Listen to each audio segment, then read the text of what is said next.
Assalomu alaykum. Bugungi darsligimizda siz bilan eng muhim mavzu oilaviy munosabatlar to'g'risida gaplashamiz va 1 soat davomida qanday qilib nosog'lom munosabatlar, ya'ni qadrsizlantirish, oyoq osti qilish, tanqid, foydalanish, manipulyatsiya, xiyonat, doimiy nazorat, bosim hukmronlik qilgan munosabatlardan chiqib sog'lom, ya'ni sevimli, erkin, ishonchli, bir-biriga muhabbatli munosabatlarga qanday qilib o'tish haqida gaplashamiz va sizlar bilan ushbu yo'ldagi xatolarimiz, har doim yo'l qo'yadigan xatolarimiz haqida va qanday qilib bu xatolarni to'g'rilab baxtli bo'lish, sevimli ayol bo'lish haqida gaplashamiz. Sizlar bilan men Umida Abdullayeva, amaliy psixolog, psixoterapevt, coach va bugun sizlar bilan ochiqchasiga qanday qilib men 18 yil davom etgan bosim, manipulyatsiya, jismoniy jazolanish, hukmronlik qilgan nosog'lom munosabatlardan hozirgi kunda hukm surayotgan sevimli, erkin, qadrlangan ayol darajasiga ko'tarilganim haqida ochiqchasiga gaplashamiz. Agar sizlarga qiziqarli bo'lsa, kanalimga obuna bo'ling va siz bilan boshlaymiz. Shu kungacha men har kuni ayollar bilan ishladim va bitta haqiqatni aniqladim. Haqiqat shundaki, 95% ayollar har doim munosabatlarda bitta xatoga yo'l qo'yadilar. Hammalar yo'l qo'yadilar. Ular mukammal ayol bo'lishni xohlaydilar. Mukammal ayol bo'lishga urinadilar. Bilasizmi nega? Chunki yoshligimizdan bizda yaxshi qiz sindromi singitilgan. Yaxshi qiz bo'lgan. Adasiga xo'p deydi yaxshi qiz, oyisiga xo'p deydi yaxshi qiz, gapga qo'shilmaydi yaxshi qiz, gap qaytarmaydi yaxshi qiz, kim nima desa jim o'tiradi, ovozini chiqarmaydi, kattalarning gapiga aralashmaydi, ertalab turib hamma narsani yig'ishtiradi, adasiga piyola olib keladi, oyisiga tuflisini tutadi, buvisini garshogini to'kadi, singlisini pampersini aralashtiradi. Yaxshi qiz bo'lgan. Voy qizim yaxshi qiz. Yoki voy falonchini qizi qanday yaxshi qiz, ajoyib qizcha-ya. Voy shunaqa yaxshi qiz ekan va ma'noli o'zini farzandiga qarab qo'yadi.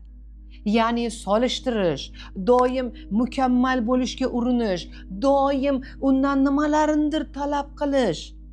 Buni evaziga mehr berish, buni evaziga yaxshi munosabatda bo'lish deb tushunadi bola. Va sekin-sekin bu programma joylanib qoladi. Hammamizda bor. Qizlar, meni o'zimda shu programma bor. Men 73-yilda tug'ilganman. Men o'sha yillarni programmasi bo'yicha katta bo'lganman va xuddi shunaqa qulay, yaxshi, odobli, mukammal bo'lishga uringanman. Chunki baxtni kaliti faqat yaxshi qiz bo'lishda deb o'ylaganman. Lekin afsus, aynan mana shunday mukammal bo'lish ortida baxtli bo'laman deb ishonganimiz uchun hammani ko'nglini olishga harakat qilamiz. Hammaga ko'ngliga qarab muomala qilamiz. Uni xursand qilishga, bunga choy tayyorlab berishga, uni tuflisini artib qo'yishga, buni ko'yligini dazmollab qo'yishga, uni kayfiyatini ko'tarishga, bundan hol-ahvol so'rashga, uni u qilib qo'yishga, buni bu qilib qo'yishga, uni u qilib qo'yishga, buni bu qilib qo'yishga. Natijada esa buni yuzlab ayollarda kuzatdim. Mukammal bo'lishga intilgan ayollarning natijasi bu tushkunlik, bu emotsional yonib bitish va bu stress. Aslida mana shu ayollar nima xohlaydilar? Ko'p narsa xohlaydilarmi shunchalik? Yo'q. Ular shunchaki sevimli bo'lishni, birga vaqt o'tkazishni, mehr e'tiborni, qadrli bo'lishni xohlaydilar xolos. Nahotki shu narsani to'lovi shunchalik qiyin bo'lsa, nahotki ayol kishiga shundoq ham olishi kerak bo'lgan narsalarni evaziga shuncha to'lov to'lasa, hech o'ylab ko'rmaganmisiz? Nima uchun biz ayollarni mana shunaqangi qilib tarbiyalashadi? Nima uchun biz o'zimizga mehr, e'tibor, sevgi, g'amxo'rlikni shuncha qimmat to'lov orqali olishimiz shart? O'ylab ko'ring shuni. Bolalar qaynona, qaynopa, qaynukalar, uni bolalari, urug' aymoqlar nima uchun kelin bularni hammasini ko'nglini olish shart? Ko'nglini olib bo'ladimi bularni? Agar mayli ular bitta ikkita bo'lsa, lekin ular ko'p bo'lsa-chi va har dam olish kuni biri qo'yib biri qo'yib biri kelaversa-chi? Mayli kelsin, kelsa ham yeb ichib ketsin, unga ham chidaydi biz ayollar. Lekin yeb ichib ketib yana qayrab, urushkovlab, tinchgina ro'zg'orni buzib ketsa-chi? Homilador kelin uxlagani 1 soat ular kelganda iloji bo'lmasa-chi? Haqqi bo'lmasa-chi? Nima uchun bizda shunaqa eshitganmisiz? Qachon bu haqida kimdir gapiradi? Qachon bu og'riqlarni kimdir gapiradi? Nima uchun kelin bizda qul deb qaraladi? Nima uchun? Eng achinarlisi bu 1 oy emas, bu 2 oy emas, yillar davomida bunday ayollar faqat hayot mazmuni hammani ko'nglini olish, hammaga yoqish, orada dunyoga farzand keltirish, yana hammani ko'nglini olish. Eng achinarlisi shundaki, ular bunga o'rganib qoladilar. Ular vaziyatni o'zgarish uchun hech nima qilmaydilar. Ular vaziyatni o'zgartirish mumkinligi haqida hatto o'ylab ko'rmaydilar. Ular bitta narsa kutadilar. Mo'jiza kutadilar. Mo'jiza. Men ham ana shunday mukammallikka intiladigan va bittagina ayollik baxtini xohlagan ayollardanman. Va qachonlardir men ham turmushga chiqqanimdan keyin mukammal bo'lishga harakat qilganman. Uy, joy, o'qish, bolalar, keyinchalik Abu Sahiga chiqib savdo qilish, hamma narsaga ulgurishga harakat qilish, o'zimdan mehribon, oqila ayol yasash va o'zini unutish. Lekin buni evaziga xiyonat, kaltaklanish, tahqirlanish, azoblash, oyoq osti bo'lish va ketma-ket xiyonatlar eng azoblisi. Avariya bo'lib to'shakka mixlanib, odamga muhtoj bo'lgan paytimda turmush o'rtog'imni boshqa ayolga uylanib olishi, uydan pullar olib chiqib ketishi va hokazolar. Aynan mana shu og'riqlar natijasida psixologga murojaat qildim va psixolog yordamida mana shu jarlikdan chiqa oldim. Hozirgi kunda aniq bilaman, mukammal ayol emas, bilimli ayol bo'lish kerak ekan. Men ayollar kursida ta'lim oldim, juda ham yoqdi. Mana shu vaqtgacha shuncha psixologlarni kuzatib borsam, lekin ichida siz baribir o'zini o'sha ko'nikmalari, bilimi, hamma tomonlama tajribasi yuqoriligi bo'yicha Umida Abdullayeva, siz aynan ustoz judayam ajralib turasiz. Rahmat. Tushuntirib berish bo'yicha umuman o'sha ayoldagi, xalqqa, ommaga og'riqlar bilan ishlash, munosabatlarni rivojlantirish, mustahkamlash, hamma munosabatlarda, nafaqat oilada, ishda, hamkasblar bilan, qo'shnilar bilan hamma munosabatlarni shakllantirish va rivojlantirishda siz ularni bemalol ishlatyapsiz hayotda. Judayam siz katta tajriba berasiz odamga va bu tajribalar orqali biz munosabatlarimizni yana ham mustahkamlashga erishdik. Rahmat sizga kattakon bu uchun. Judayam minnatdormiz. Farzandlar bilan tarbiyaladi. Farzandlarni tarbiyalashda, er-xotin munosabatlarida mana sizni kursingizda qatnashganlar qanchadan qanchasi mana o'zi bilan eshitdik. Ajrimlar soni kamaydi, ajralishlardan nimasi bo'ladi, qutulib qolishdi desa ham bo'ladi. Judayam katta samara berib, yutuqlarga erishdik. Rahmat kattakon. Munosabatlarda qoniqmaydigan ayollar 3 ta xatoga yo'l qo'yadilar. Birinchisi, ichlariga yutadilar. Ikkinchisi, munosabatlardan, muammolardan qochadilar va uchinchisi, janjal to'polon qilib o'zlariga mehr tilaydilar. Lekin bu uchala yo'l ham ishlamaydi. Yana bir ayollarda ko'p uchraydigan xato, blogerlar hayotiga taqlid qiladilar va uylarida xuddi o'shanaqa muhitni yaratmoqchi bo'ladilar. Lekin bilasizmi, blogerlar hayoti bu tashqi yaltiroq, uni ortida nima turganini bilmaysiz. Shuning uchun bu usul ham ishlamaydi. Keling endi xulosa qilamiz. 95% ayollar munosabat qonun qoidalarini bilmaydilar, chunki ularga buni o'rgatishmagan. Chunki bizga o'rgatishgan. Baxtli bo'lishimiz uchun mukammal ayol bo'lishim kerak. Baxtli bo'lishim uchun yaxshi ayol bo'lishim kerak. Qulay ayol bo'lishim kerak. Qul ayol bo'lishim kerak. hamma psixologni ham gapidan ko'nglim to'lmaydi. Qanchadir pul to'langan bo'lsa ham men ikkinchi, uchinchi darsdan keyin tashlab ketaveraman. Hozir bunda qanaqadir shunaqa chuvstvalar paydo bo'lyapti. O'zi gapiryapman ham, hayajon bo'lyapti. Yig'lashim kelaveryapti. Hayajon bo'lib o'sha darsni oxirigacha qachon tugarkan, qanaqa natijalar bilan tugarkan deb rosa kutyapman. Men o'zim tezlikda yig'lamayman. Temani o'qiganda, mana darslar bo'lgan jarayonda men yig'lavaryapman. Lekin bejiryapti. Qayta 3 marta, 4 marta eshityapman darsni. Har safar eshitganimda men boshqacha narsa o'ylayapman va ochilyapman. Bu sekin kichkina narsalardan natijalarni sezyapman. Haqiqatan boshqa ayollarimizni ham tavsiya qilaman. Hozir ayollarimiz kamida 2-3 ta kasb egalari, undan tashqari oilani boshqarishyapti. Bunaqa napряженный hayotga bizga psixolog kerak. Rivojlanishimiz uchun ham o'zimizning energiyamizni bag'ishlab qo'yamiz. Ko'chadan yana kimdandir energiya olishimiz kerak. Bu bizga psixologlar yordam berishadi. Rahmat. Foydali bo'lganingizga juda ham xursandman. Keling endi sog'lom munosabatlarga chiqishni orzu qilgan ayolni qo'yadigan qadamlarini va undagi xatolarni ko'rib chiqamiz. Demak, birinchi qadam. Munosabatlarni yaxshilashni istaydigan ko'p ayollar o'ylaydiki, baxtli bo'lishim uchun turmush o'rtog'imni o'zgartirishim kerak deb. Noto'g'ri. Biz hech qachon birovni o'zgartira olmaymiz. To'g'ri yo'l o'zimizni o'zgartirishdan boshlaymiz. Ikkinchi qadam. Hamma mas'uliyatni o'zimga olaman, hamma narsani o'zim hal qilaman. Noto'g'ri. Murosa usulini tanlaganingiz ma'qulroq. Uchinchi qadam. Sog'lom munosabatlar bo'lish uchun, ya'ni erim meni yaxshi ko'rish uchun jinsiy aloqani kuchaytirishim kerak. Noto'g'ri.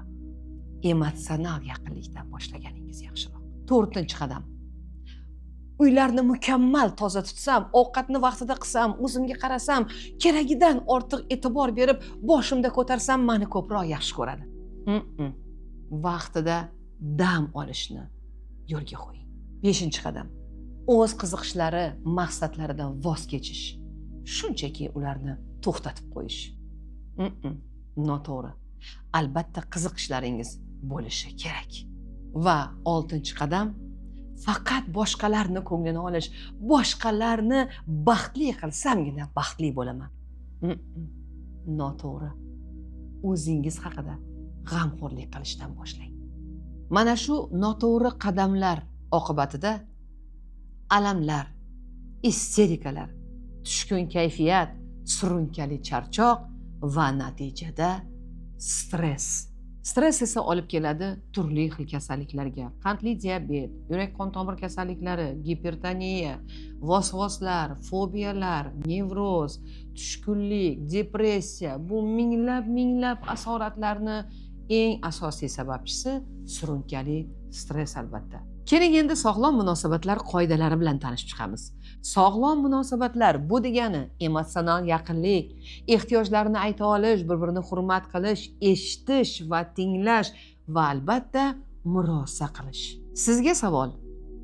Munosabatlarni sog'lom bo'lishi uchun nima qilish kerak? Javoblar variantlari. Birinchisi, uni qattiq sevish va aytganini qilish kerak. Ikkinchisi, faqat o'zini sevish kerak. Uchinchisi, hech nima qilmaslik kerak va to'rtinchisi, munosabatlar qonun-qoidalarini o'rganish, bilim olish va rivojlanish. Qarang. Uni qattiq sevib aytganini qildingiz deylik. Bu baxtli bo'ldingiz deganimi? Agar bu yo'ldan yursangiz, siz o'zingizni yo'qotib qo'yasiz, bir kun kelib tushkunlikka tushasiz va sizda kuch-quvvat, hayotga qiziqish qolmaydi. Ikkinchisi, faqat o'zingizni sevsangiz, boshqalar bilan umuman hisoblashmasangiz, sekin-sekin yolg'iz qolasiz. Chunki egoistlar har doim yolg'iz bo'ladi. Uchinchisi, hech nima qilmaslik va kutish. 50 yoshgacha, 60 yoshgacha kuting. Balkim umringiz 70 ga kirganingizda nimadir o'zgarar. Va oxirgi javob, munosabatlar qonun-qoidalarini o'rganish va hayotni yaxshilash. Menimcha eng tez, eng natijali yo'l mana shu.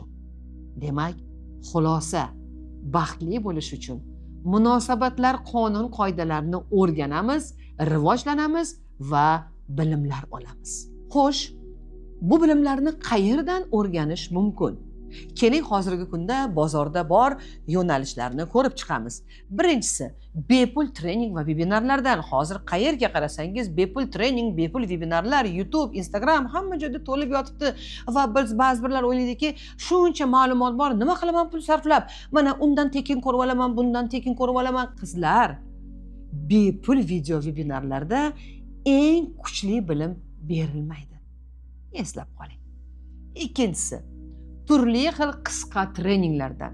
Mana shu qisqa treninglarga men umuman qarshiman, chunki u yerda sizni faqat motivatsiya beradilar. Motivatsiya qo'lingdan keladi, davay, молодец, qo'llaringni ko'tar, o'zimni yaxshi ko'raman degin, boyman degin, badavlat degan she'rlar, achomlar, sharlar, gullar va ayollar keladi. Bo'ldi, bugundan boshlab hayotim o'zgardi. Lekin bu nastroy atigi 3 kunga yetadi. 3 kundan keyin yana o'sha hayot, yana o'sha er, yana o'sha munosabatlar. Demak, ishlamaydi. Uchinchisi, ba'zi bir ayollar bor, uchragan mutaxassisda o'qiydi. Bir kun undan dars oladi, bir kun bundan, ba'zan 2-3tasiga baravar yozilib oladi. Bular aytadi, "Men o'z ustimda ishlayman. Men ham bu mutaxassisdan, ham bundan bilimlar olyapman. Demak, menda zo'r bo'ladi." Kasha bo'ladi va hech narsa o'zgarmaydi. Siz mana shu uchala yo'ldan yursangiz ham men 100% garantiya beraman, sizda o'zgarish bo'ladi, lekin qisqa muddatli o'zgarish bo'ladi. Bu yechim emas. Noto'g'ri. Xo'sh, aslida nima qilish kerak? Men Umida Abdullayeva nima tavsiya beraman? Birinchisi, albatta tajribali ustoz. Ya'ni o'zini hayotida turli xil baland pastliklardan o'tgan ustoz kerak.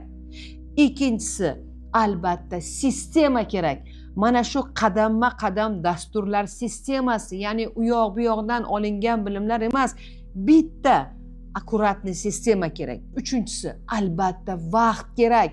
Hech qachon 1 soat, 2 soatda odam o'zgarmaydi. Sizga vaqt kerak. Mana shu 20 kun, 1 oy davomida bilimlar olishingiz, uni hayotga tatbiq etishingiz uchun albatta vaqt kerak. Keyingisi, konkret qadamlar dasturi. Ya'ni hayotni o'zgartirish uchun, vaqtli munosabatlar qurish uchun umumiy gaplar emas, 1-chi, 2-chi, 3-chi, 4-chi qiladigan tayyor qadamlar dasturi kerak. Siz uni o'rganasiz, hayotda qo'llaysiz. O'rganasiz, hayotda qo'llaysiz. Agar eshitgan narsangizni o'sha zahoti hayotda qo'llab bo'lmaydigan bilim bo'lsa, bu bilimni mutlaqo foydasi yo'q. Va 5-inchisi, albatta kuzatuv, yordam va maslahat. Buni o'zingiz ham bilasiz. Sport zalga borasiz, misol uchun trenersiz shug'ullanishingiz mumkin. Begovoyda yugurasiz, shtanga ko'tarasiz, o'tirib turasiz, lekin nega natija bo'lmaydi? Nega 1 yil qatnasangiz ham 1 kilo ham vazn tashamaysiz? Siz bilan teng borgan bir qiz esa trener bilan shug'ullanadi va u juda ham tez vazn tashlaydi, bellari ingichka bo'ladi, hamma joyida. Nega? Chunki trenerning vazifasi sizga mos amaliyotlar berish, qadamma-qadam dastur tuzib berish, sizga mos keladiganlarni tanlab berish, kuzatish, motivatsiya berish, xatolaringizni ko'rsatish va sizga vaqtni belgilab berish. Trener bo'lmasa natija bo'lmaydi. Xuddi shunaqa, agar siz munosabatlarni o'zgartirmoqchi bo'lgan bo'lsangiz va bunga jiddiy bel bog'lagan bo'lsangiz, nomiga emas, haqiqatdan ham baxtli, haqiqatdan ham sevimli, haqiqatdan ham erkin bo'lishni xohlasangiz, sizga albatta tajribali trener, nazorat, kuzatuv, motivatsiya, sistema, sizga moslashgan qadamlar, xatolaringizni tuzatish imkoniyati, ya'ni sizga mana shunday kuchli trener, ustoz kerak. Natija, sog'lom va baxtli munosabatlar o'rnatasiz. Buni o'zingiz ko'rasiz. Buni ko'rsatkichlari o'zingizga ishonchingiz ortadi, o'z ehtiyojlaringizni bemalol aytasiz, turmush o'rtog'ingiz bilan muhokama qilishni boshlaysiz va muammoga yechimlar qidirasiz. Siz endi asabiylashmaysiz va har qanday vaziyatda gaplashasiz, birga vaqt o'tkazasiz, sovg'alar olasiz, xotirjam va erkin bo'lasiz. Sizda endi asabiylashish, jahldorlik, qo'rquv yo'qoladi. Siz har doim hamma narsani hal qilishni o'rganasiz. Ya'ni katta ayol bo'lasiz. Keling endi bitta narsa haqida gaplashamiz. Juda ham ko'pchilik ayollar o'ylaydiki, o'zini yaxshi ko'rgan ayollar o'zini yaxshi ko'rish bu egoizm deyishadi va haqiqatdan ham bu xatoga yo'l qo'yishadi. Ya'ni, men bugundan boshlab o'zimni yaxshi ko'raman, demak men erimni, atrofdagilarning ehtiyojiga umuman quloq solmayman, faqat men aytganim bo'ladi. Lekin bu egoizm. Aslida o'zini sevish egoizm emas. O'zini sevgan inson o'zini ham hurmat qiladi, atrofdagilarni ham hurmat qiladi, o'zini ehtiyojlarini ham eshitadi, atrofdagilarni ham eshitadi va har doim murosa usulini tanlaydi. Murosa degani bitta odam shart qo'yadi, ikkinchisi bo'ysunadi emas. Murosa degani ikkita odam bitta muammoni muhokama qiladi va ikkalasi ham bir qadam oldinga qo'yishga tayyor turadi. Ya'ni siz ham qaysidir gaplaringizdan, prinsiplaringizdan bir qadam voz kechib oldinga qo'yasiz. Turmush o'rtog'ingiz ham, siz ham bir qadam oldinga, turmush o'rtog'ingiz ham. Mana shunda uchinchi yechim topiladi. Ko'pincha muammolar kelib chiqadi. Turmush o'rtog'ingiz bir narsani xohlaydi, siz bir narsani xohlaysiz va hamma o'zinikini o'tkazishga harakat qiladi. Lekin har doim biling, munosabatlarda uchinchi nuqta bor. Bu uchinchi yechim degani, bu yechimda qisman sizniki, qisman turmush o'rtog'ingizniki hisobga olingan. Mana shu usulni murosa deyiladi. Mana shuni o'rganishni albatta yo'lga qo'yish kerak agar siz sog'lom va baxtli hayot kechirishni istasangiz. Keling, har bir ayolni va albatta sizni tasavvuringizdagi ideal kartinani men tasvirlab beraman. Har bitta ayol tasavvur qiladi sevimli bo'lishini, baxtli bo'lishini, eri bilan bir-birini tushunib yashashini, erkalanib yashashni va xotirjam bo'lishni. Shunday emasmi? Agar siz o'zini yaxshi ko'rish bu faqat o'zini tanlash bo'lsa, demak siz egoni tanlaysiz. Bunday vaziyatlarda hamma rasxodingizni o'zingiz qilasiz, sizga hech kim hech narsa qilib bermaydi. Agar siz murosa usulini tanlasangiz, unda siz bitta o'q bilan ikkita quyon urasiz, ham sevimli bo'lasiz, ham erkatoy bo'lasiz. Qachonlardir meni oldimda ham mana shunday tanlov bo'lgan. Yo o'zimni tanlayman va o'zimni o'zim ta'minlayman, hamma ehtiyojlarimni o'zim bajaraman. Yoki murosani tanlayman va turmush o'rtog'im meni har doim qo'llab-quvvatlaydi, yordam beradi. Bu esa menga qo'shimcha kuch-quvvat degan. Baxtli bo'lish yo'lida ayollar turli xil treninglarga, turli xil o'qishlarga boradilar va natijada ular hayotlari yanada yomonlashishini o'zim kuzatganman. Shuning uchun men Umida Abdullayeva soxta psixologlarga qarshiman va men buni hamma joyda ayta olaman. Chunki qo'yningizni puchong'oqqa qo'ldirib, faqat o'zingni sevgin, o'zingdan boshqaga qaramagin, faqat o'zingni o'yla, faqat o'zingga qara. O'zini yaxshi ko'rish bu faqat boshqalarga tupurib qo'yish, o'zini yaxshi ko'rish bu men zo'rman, men kuchliman deyish, men baxtliman degin, men boyman degin. Mana bunday treninglardan keyin ayollarning qo'yni puchong'oqqa to'ladi va ego shu darajada ko'payib ko'tarilib ketadiki, ular go'yoki qirolichalar, atrofida esa qullar.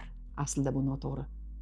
Aslida agar qirolicha bo'lsangiz, atrofingizda qirollar va qirolichalar va siz ular bilan murosa qilishni, hurmat qilishni tanlashingiz yaxshiroq bo'ladi. Kimlar bunday psixologlarga aldanadilar? Albatta bolachalar. Bolachalar nima xohlaydilar? Orzulari amalga oshishini, mo'jizaviy amalga oshishini va buning uchun hech narsa qilmaslikni. Go'yoki koinotning eshiklari ochilarmish va millionlab dollarlar tusharmish.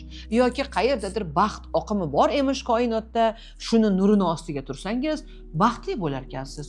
Qo'yarkansiz. Yoki qayerdadir sog'lik qudug'i bor ekan, o'sha yerga borib 3 marta tupurib, 5 marta atrofingizda aylansangiz, bo'ldi, sog'lom bo'lib qolarkansiz.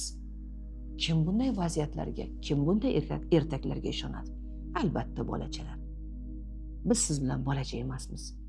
Psixologiya faqat konkret, aniq qadamlar, amaliyotlar va texnikalar. U yerda koinotdan keladigan hech qanaqa mo'jizalar yo'q. Psixologiya bu miyadagi fikrlar, hissiyotlar va tana haqidagi aniq fan. Va aynan sizga oddiy va samarali eshitgan zahotingiz bajarsa bo'ladigan, hayotda qo'llanishi oson va natijani tez beradigan amaliyotlar yordamida psixolog sizni munosabatlaringizni davolaydi, jonlantiradi va sog'lom munosabatlar sari yetaklaydi. Avvalambor shunaqa kursni tashkil qilganlari uchun bizga juda ham katta bilim berdilar. Har doim mana shu o'quvchilarni ardog'ida bo'lib, bundan ham yuksak marralar tilab qolaman. Ishlarga omad. Rahmat. Endi men yoshim bu yerdagi nimalarga nisbatan ancha kattaroq bo'lsa ham, lekin hayotda qanaqadir ko'p qiyinchiliklardan keyin mana shu Umid Abdullayevning kurslarida qatnashib, o'zimni ancha nima deydi, hali oldinda hayotning oldindagi ko'zim yetdi. Ularni sevimli ayol yoki qulay ayolmisiz degan kurslarda o'qiganman, offlayn qatnab 2 oy davomida. Undan keyin mana zamonaviy ayollar klubida qatnashamiz. Mana boshlangandan buyon shu klub a'zosiman. Ancha bilimlarga ega bo'ldik o'zi ham. Rahmat ularga. Hayotda o'z o'rnimizni yanada ham mustahkamlab, farzandlarimizga, nevaralarimizga ham tarbiya berishda ularning mehnatlarini o'rni juda katta bo'ldi. Kursda именно qaysi zaprosda, qanaqa holatda nima bilan ishlash kerak, qanday ishlash kerak, bittada mana bu ma'lumotlarni, bir dunyo ma'lumotlarni oson qilib, o'zimizni tilda, o'zimizni mentalitetimizga xos qilib tushuntirib berdilar ustozimiz. Katta rahmat deyman. Bunaqa kurslarda hali yana qaytib kurslarda o'qiyman. Katta rahmat. Keling ko'rib chiqamiz. Sog'lom munosabatlarga erishish uchun siz nimalarni bilishingiz shart aslida? Birinchisi, albatta gaplashishni bilishingiz shart. Ikkinchisi, eshitishni o'rganishimiz kerak. Uchinchisi, albatta ohang, nima deganingiz emas, qanday deganingiz muhim. To'rtinchisi, hissiyotlarni boshqarishni. Beshinchisi, shaxsiy chegaralar haqida bilimlaringiz bo'lishi shart. Shaxsiy chegaralarsiz biz erkinlik his qila olmaymiz. Ehtiyojlaringizni bilishingiz shart. Har bir odamning o'ziga xos ehtiyojlari bo'ladi va insonning ehtiyojlarini bilmasdan turib sog'lom munosabatlar qurib bo'lmaydi. Va albatta tanangizni boshqarishni, hissiyotlarni boshqarishni, fikrlarni boshqarishni, o'zingizni anglashni va gapira olishni. Qachonki siz o'zingizni boshqarishni, hissiyotlarni boshqarishni, chiroyli gapirishni, eshitishni, qiziqarli bo'lishni, suhbat qurishni, ehtiyojlarni gapirishni, gaplashishni o'rgansangiz, ya'ni qiziqarli ayol bo'lsangiz, erkak kishi sizni boshida ko'tarib yuradi, ishoning. Va shu bilimlarni hammasini men sevimli ayol deb nomlangan kursimda beraman.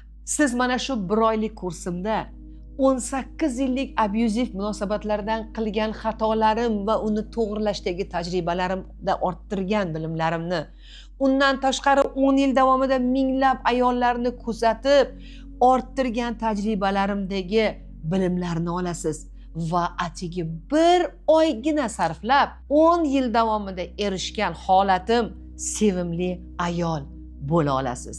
Zo'ra. Siz endi 10 yil sarflamaysiz. Siz tayyor instruksiyani olasiz. Qanday gaplashishni, nima deyishni, qayerda nima deyishni, hattoki so'zlar berganman, qaysi so'zlarni ishlatishni. Shu darajada yaxshi ko'ramanki, fanimni qaysi so'zni o'rniga qaysi so'zni deyishni, qayerga qarashni, nimadan boshlashni, qayerda pauza qilishni, birinchi gapni nimadan boshlashni, nima bilan yakunlashni, hammasini bu kursimda o'rgataman. Nimaga?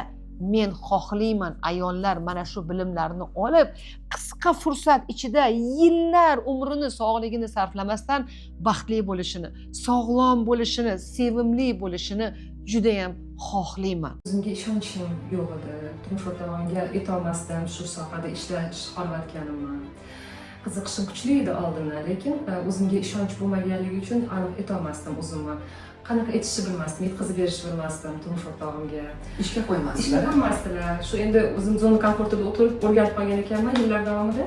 Ishga qo'ymasdilar. Keyin shu men ayolman kursida o'qib, natijalarni, texnikalarni qilib, o'zimda shunaqa Gaplashishni o'rgandim. Gaplashishni, o'zimni potrебностьlarimni ifodalashni o'rgandim. Yutuqlarim, bolalarim bilan muloqotim yaxshilandi. Oldin urushar ekanman, lekin hozir to'g'ri ayta olaman. Ular bilan to'g'ri muloqot o'rnata oldim.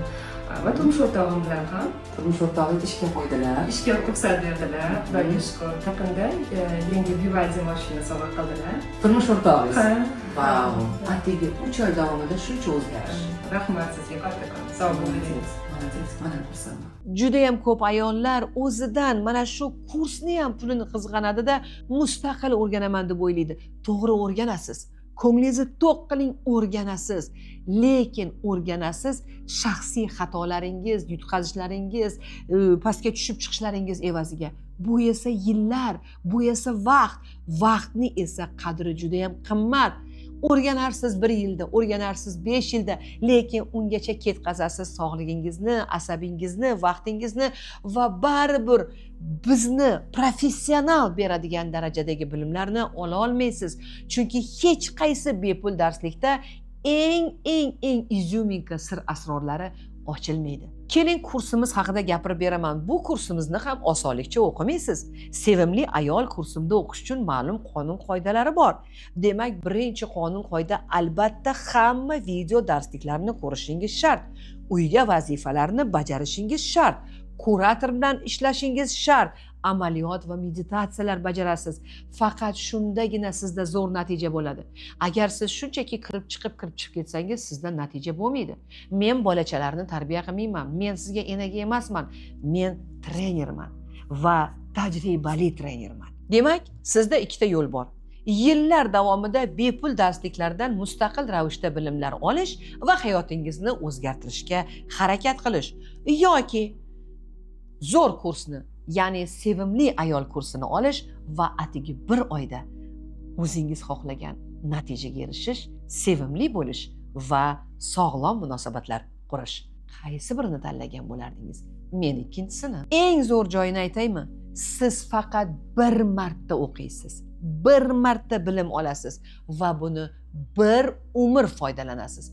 Misol uchun, sport zalni olaylik yana. Sport zalga borganingizda siz 1 umr trener bilan ishlaysizmi? Yo'q, albatta. Start olayotganda, ko'nikmalar hosil bo'lgunga qadar siz shu bilimlarni trenirovka qilishni o'rganib olguningizga qadar trener bilan ishlaysiz. Keyin buni mustaqil qilasiz-ku. Xuddi shunday psixologiyada ham. Agar siz munosabatlarni tezroq yaxshilashni xohlasangiz, siz mana shu kursni olasiz, 1 oy o'qiysiz, bilimlarni olasiz, bo'ldi. Bu bilimlar siz bilan 1 umrga qoldi. Endi ularni har safar ishlatishingiz mumkin, turmush o'rtog'ingiz bilan, qaynonangiz bilan, dugonangizga maslahat qilishingiz mumkin, farzandlaringizga, qizingizga, o'g'lingizga bu bilimlar har doim siz bilan qoladi. Ya'ni faqat boshlab olish uchun, mana bu relsga tushib olish uchun, yo'lga qo'yib olish uchun albatta ustoz kerak. Ustozni kuchi, quvvati, ishonchi, motivatsiyasi va savollaringizga javoblari, korreksiyasi kerak. Keyinchalik bu bilimlarni 1 umr o'zingiz bemalol ishlata olasiz. Bilasizmi, aslida sog'lom munosabatlarda biz har doim o'zimiz ichimizda o'zimizga qanday munosabatda bo'lsak, ana shuni aksini olamiz. Misol uchun, agar siz o'zingizni hurmat qilmasangiz, sizni hurmat qilmaydilar. Agar siz o'zingizni qadrlamasangiz, sizni qadrlamaydilar. Agar o'zingizni avaylamasangiz, sizni avaylamaydilar. Demak, xulosa bitta. Sizni o'zingizni o'zingizga bo'lgan munosabatingiz. Eng muhim narsa mana shuni tushunib olsangiz bo'ldi. Ya'ni atrofdagilar sizga aslida siz o'zingizga o'zingiz qanday munosabatda ekanligingizni ko'rsatib beradilar. Sizga baqiryaptilarmi? Demak, siz tasavvur qiling, futbolkangizga menga baqirish mumkin deb yozib olgansiz. Sizni haqorat qilyaptilarmi? Demak, siz menga haqorat qilsangiz chidayman degansiz. Sizni uryaptilarmi? Demak, bu ham afsuski o'zingizda bor. Demak, bitta xulosa. Biz birinchi navbatda o'zimizni o'zgartirishdan boshlashimiz kerak. Juda ham ko'pchilik ayollar bitta xatoga yo'l qo'yadilar, sabr qilish bu indamaslik, chidash deb. Afsuski shuni bizga ko'niktirishgan, o'rgatishgan, lekin men sizga aytaman, sabr bu chidash emas. Psixologik jazo bu degani haqorat, urish, tahqirlash, azob berish. Bu xuddiki tayoq bilan urgan bilan teng, hattoki undan ham kuchli.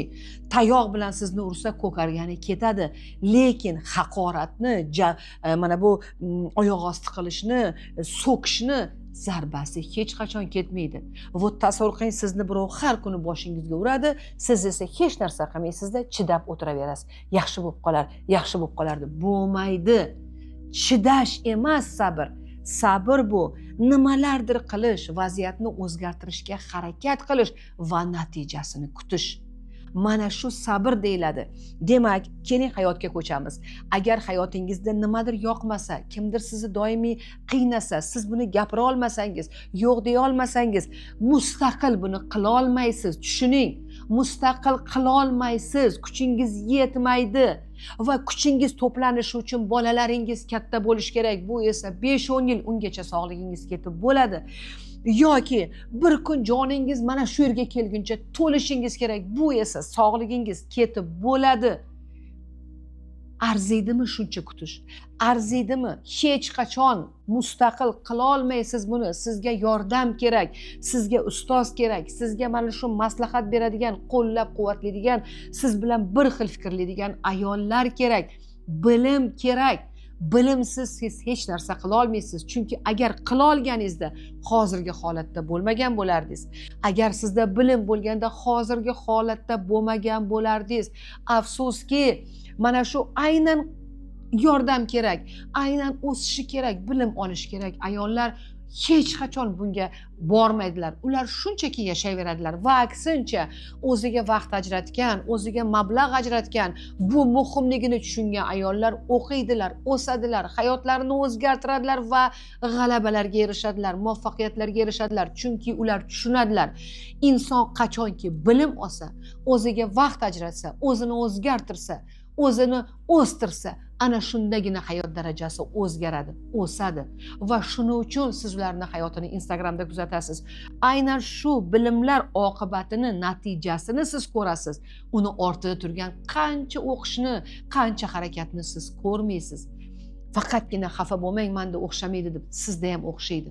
Bu bilim shunaqangi narsaki, buning uchun qobiliyat kerak emas. Buning uchun qanaqadir maxsus tug'ilish kerak emas. Buni hamma uddalaydi, hatto siz ham uddalaysiz. Eng yomoni, eng achinarlisi, o'zingizga krest qo'ymang. Bo'ldi, endi meni hayotim o'tdi. Endi men hech narsa qila olmayman.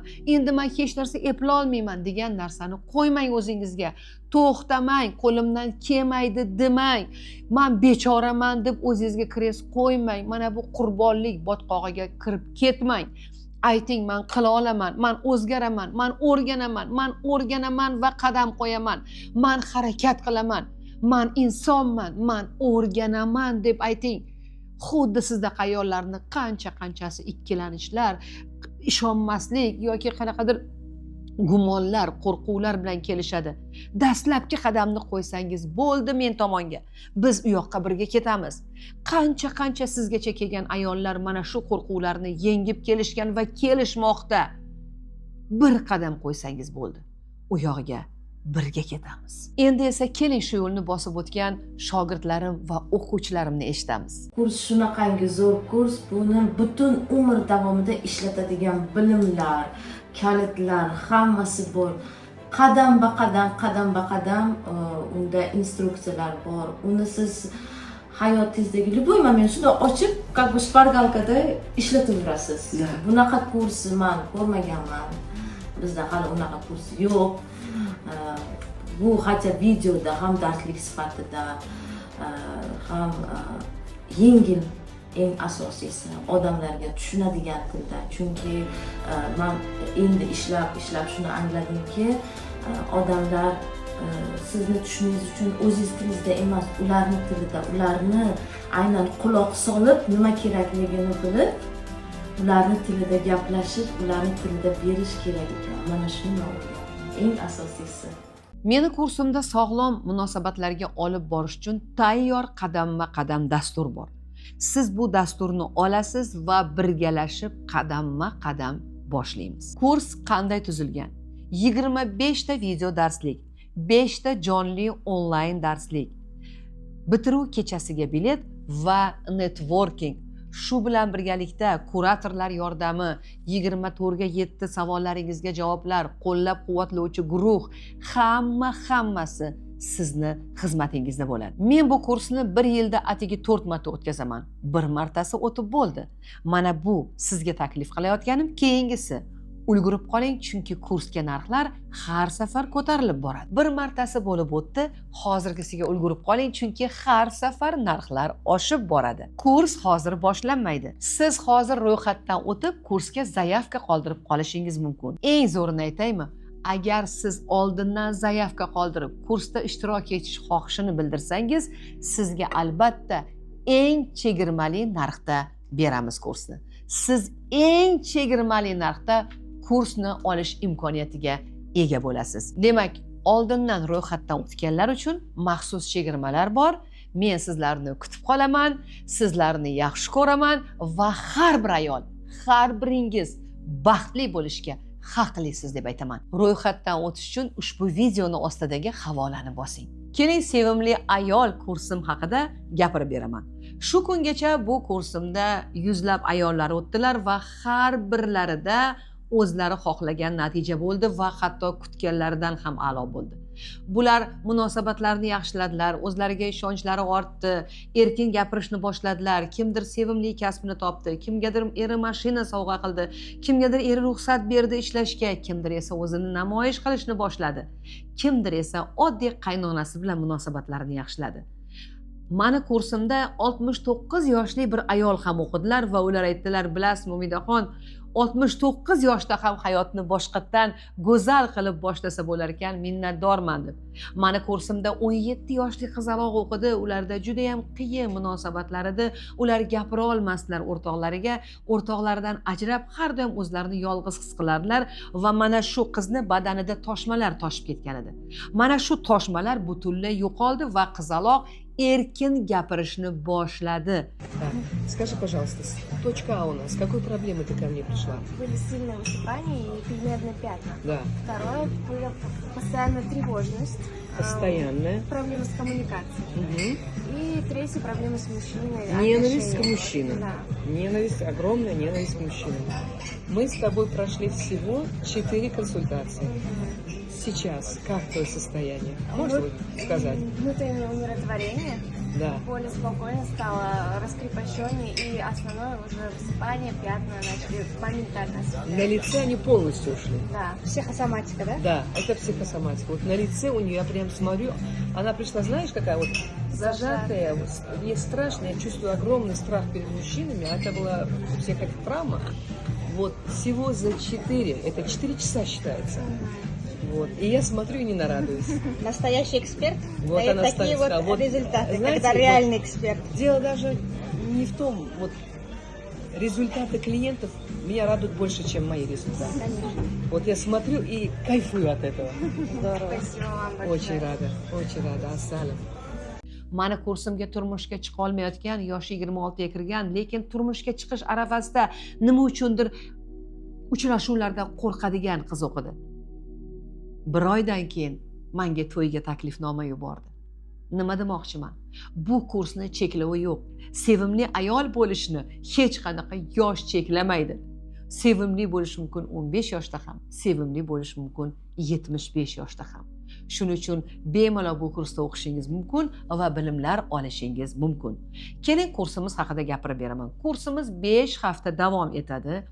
Dushanbadan jumaga qadar sizga har kuni video darsliklar boradi. Ya'ni sizga 5 hafta davomida 25 ta video darslik boradi. Har shanba jonli muloqot bo'ladi, ya'ni jonli onlayn uchrashamiz va siz bilan haftada olgan bilimlaringizga, savollaringizga javoblar, bilimlaringizni mustahkamlaymiz va siz bilan suhbatlashamiz. Yakshanba kuni dam olasiz, yana dushanbadan boshlaymiz. Nima uchun 1,5 oy deyarli? Chunki insonni ko'nikmalari, odatlari o'zgarishi uchun vaqt kerak. Men u yerda amaliyot beraman. Dushanba kuni bitta amaliyot, seshanba, chorshanba, payshanba, xuddiki ipga munchoq chizganday sekin-sekin odatlaringiz, ko'nikmalaringiz o'zgarib boradi. Sekin-sekin sizda yangi odatlar shakllanib boradi. Misol uchun birinchi haftasida biz o'zimizni ichki tanqidchidan xalos qilishni va o'zimizni qalbimizni tinglashni, quvvatimizni oshirishni o'rgansak, ikkinchi haftada ehtiyojlar nimaligini o'rganamiz. Juda ham ko'p insonlar ehtiyojlar nimaligini bilmaydilar, hatto eshitmaganlar ham. Bu esa oilaviy munosabatlarning eng asosiy sharti. 3-darsimizda biz shaxsiy chegaralar qo'yishni o'rganamiz. Ya'ni qayerda yo'q deyishimiz kerak, qayerda murosa qilish kerak, qayerda esa qattiqroq gapirish kerak, qanday gapirish kerak. Bular ham muhim albatta. 4-hafta biz qanday qilib o'z xohishlarimizni aytishni, nimadandir norozi bo'lsak, qanday qilib qarshilikka uchramasdan buni yetkazishni o'rganamiz va 5-hafta albatta hissiyotlarni boshqarishni o'rganamiz, chunki eng katta xatolarni hissiyotlarni boshqara olmasligimizdan qilamiz. Qizlar, 5 hafta davomida siz har kuni darslar, uyga vazifalar, tayyor amaliyotlar olasiz. Uyga vazifalar siz o'ylagandaqa katta varaqlarga yozadigan ishlar emas. Bu oddiy amaliyotlar. Amaliyot degani, misol uchun, turmush o'rtog'ingiz bilan nima qilishni o'rgataman, qanday gaplashishni, qayerga qarashni siz bajarasiz, natijani ko'rasiz. Bajarasiz, natijani ko'rasiz. Mana shu kursimiz qiziqarli ravishda ham oson, ham ilmiy asoslangan bilimlar yordamida ketma-ketligida tuzilgan. Bu munosabatlarni 0 dan 10 ballik darajaga olib chiqadigan tayyor qadamma-qadam instruksiya. Harakat qildim bulida bilim olishga. Allohga shukr qilaman, haqiqatdan ham. Bulida o'qib ko'p narsani angladim. Ko'p narsa bular haqiqatdan ham men uchun haqiqiy ustozlar.